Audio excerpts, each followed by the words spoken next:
मुंबईत पुढील 12 तास तुफान पाऊस, 48 तासांसाठी रेड अलर्ट जारी।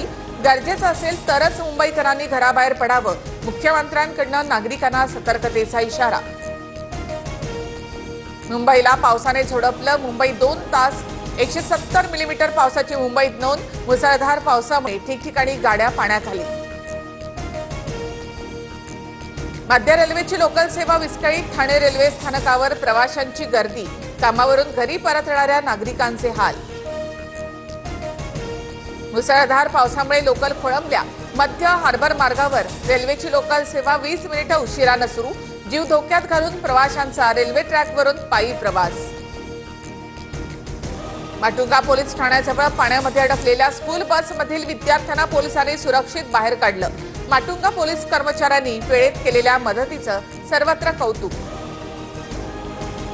उद्या मुंबईतील शाळांना सुट्टी द्यायची की नाही याचा निर्णय संध्याकाळी महापालिका घेईल।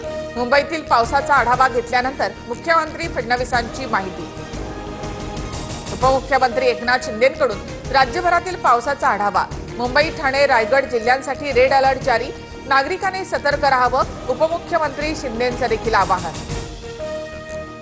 राज्यामध्ये मुसळधार पाऊस, तिवसा, मेहकर, वाशिम, वरोरा, झरी, जामणी, पुसदमध्ये पावसामुळे पिकांचं नुकसान, 4 लाख हेक्टर पिकं बाधित, मुख्यमंत्री फडणवीसांची माहिती।